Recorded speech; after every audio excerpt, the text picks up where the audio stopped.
Hello and welcome back to the channel, y'all. I decided to record today because I felt a little inspired while I was sitting thinking about just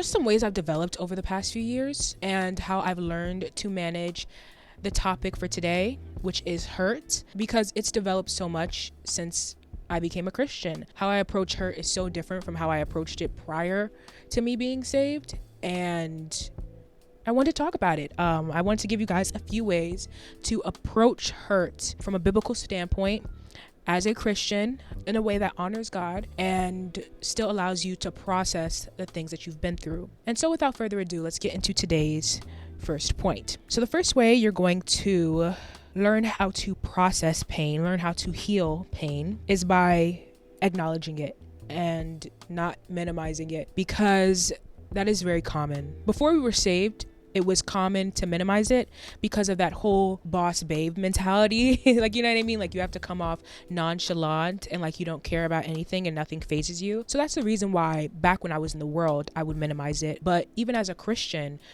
we're taught to minimize our pain. And we do this by coining phrases like, it's all a part of God's plan. Don't worry about it. Just trust in God. Like, we tend to minimize our pain by pushing it off to God will handle it, God will handle it. But does that always help?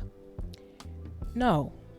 It's true that God is going to handle your pain, that he's going to take care of his wounded children, as it says in Psalm 34 verse 18, which reads, "For the Lord is near to the brokenhearted and saves the crushed in spirit." It's true. He will be there for you.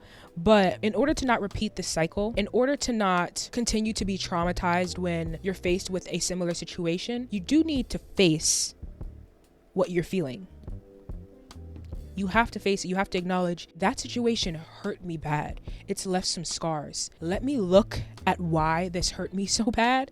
Let me look at what aspects of me it targeted and made me feel insecure about. And let me see how I can move forward in a way where I'm not going to be stuck thinking poorly about myself, where I'm not going to be stuck feeling angry at myself or at somebody else. Let me look at this. Let me inspect it. Let me see what parts of me are in this situation that only serve as a representation of the fact that I need to grow. Let me see what parts I can't control and I need to leave up to God. And let me flesh out exactly what I've been through so that way I don't repeat these same circumstances in the future. That's healthy. That's the healthy way of approaching it. That's the healthy way of handling your pain, doing a deep analysis into it. Of course, there may be some parts that you can't understand. And those parts that you can't understand, of course, leave them up to the Lord. But it's also worth doing your due diligence to analyze yourself to see what part you may have played in it and what weaknesses were revealed in it that can be healed and that can be changed for the better. So don't push down how you're feeling. Don't quarter it off to a part of your mind that's locked up and never to be thought of again, because the truth of the matter is if you're hurt by something, if you're traumatized by something, it's going to resurface later, even if you don't like it, even if you don't want it to. So handle it now, handle it healthily, and you won't have to deal with it for the next 10 years every time you speak to somebody who reminds you of this situation. Okay, now moving on to point number 2. And this one is so important because I found myself in this cycle for so long.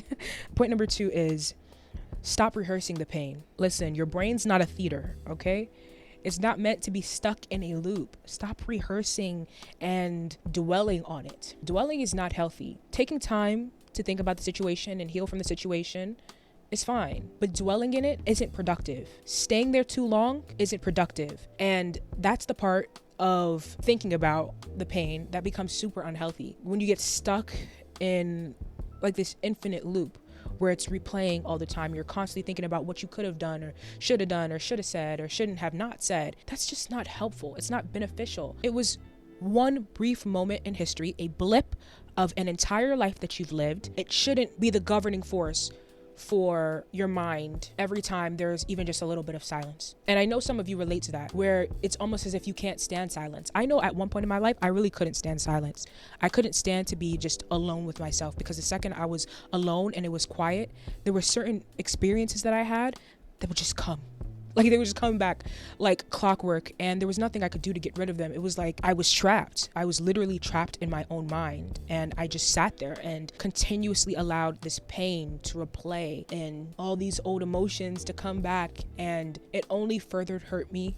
It only further confused me. Okay, don't sit there trapped in any of the former things. Feel them, like I said in point number 1. Gain from it what you can gain from it, but then after that, release it. Don't let it sit and fester in your mind. And now moving on to point number 3, we have let God judge them. And I'm going to start off with a verse for this point. The verse I want to start off with is Romans 12, verse 19, which reads, "Beloved, never avenge yourselves. Vengeance is mine. I will repay, says the Lord." I think where humanity goes wrong in like 99% of the situations that we find ourselves in is in that we think we have the keys to justice, even though we don't. God has the keys to justice. And I think that that's so important. Of course, when you're presented with the situation where you can do the right thing, do the right thing. You should do the right thing. But going out of your way to try to punish somebody, that's not your place. That's God's place.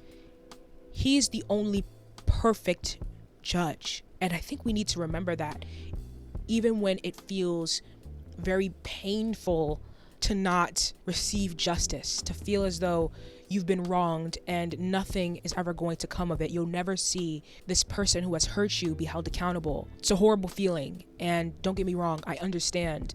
I've definitely been wronged at times and wanted somebody to be held accountable, to be held liable for what they did. But nonetheless, I did end up coming to reality that if I were to think like that, I would have never come to the point of knowing Christ. I would have never been saved. God was slow to punish us. If he had have chosen to punish me the second I sinned, it would have been over. So just think about that. Think about how God was super slow to punish you. And thank God that he was, because now you have a relationship with Christ. But if he had been fast, like you want him to be fast to punish these people, you would have never come to the point of knowing him. So sometimes you just need to trust God and need to trust why he tells us to not seek revenge for ourselves. And now moving on to our point number 4, we have feel it, but don't feed it. Like I previously said in all of my other points, feel it. Go through those emotions. That's okay. But don't feed it. This is important because sometimes we compound these negative experiences with more negative experiences and we tack them on. Let me give you an example. Have you ever had a time where you were feeling down in the dumps and you start off being down in the dumps because you're thinking about one specific situation, but then as your mind wanders, you start to think about another situation, then another situation, and then another situation that was unfortunate, to the point where you're coming to this conclusion, this ugly conclusion about yourself. Like, let's say you just experienced somebody ignoring you. That makes you feel down in the dumps. That's a situation you were initially crying about or frustrated about. But then you start thinking about that time that you raised your hand in 2nd grade and your teacher ignored you too. And then after that, you start thinking about that time that you were going through a tough time and nobody checked on you. Multiple different scenarios that you end up packing together, all because you thought of one scenario. And now you use all these different situations to come to the ultimate premise that nobody cares about you. That's what I'm talking about. That festering. You allow it to be fed, feeding these lies. And it really is unhealthy. It's so unhealthy. Because those are amalgamations. Those are, what's that verse? Hold on, I'm going to look it up. The verse is Luke 8, verse 30. It's the moment where Jesus is confronting a man that is possessed by many demons. And the verse goes as follows. Jesus then asked him, meaning the man possessed with many demons, "What is your name?" And he said, "Legion," for many demons had entered him. Do you see how that's a legion situation where multiple different spirits all come together to support the possession of a person? That's when it becomes hard to unpack. That's when it becomes hard to get rid of. So don't feed these negative thoughts. Don't feed these negative circumstances. Don't pack them onto each other and pack them together, because then it's going to be very hard to get rid of it. And last but not least, we have our point number 5, which is move forward on purpose. And The verse for this point is Hebrews 12, verses 1 through 2, which reads, "Let us run with endurance the race that is set before us, looking to Jesus." Healing is not passive. It's active, it's gritty, and it's uncomfortable. So you're not going to wake up one day and just magically be over it more often than not. You're going to have to be intentional. You'll have to be actionable with how you heal. Start setting goals on your healing journey. It's going to be a journey. It's going to take some time. It's going to take sometimes even a lot out of you, but it's worth it, and you can do it, but you just need to be intentional about it, and you need to think it through so that way you can get it done as quickly as possible, as efficiently as possible, and as productively as possible. But yeah, those are our 5 points on how to heal.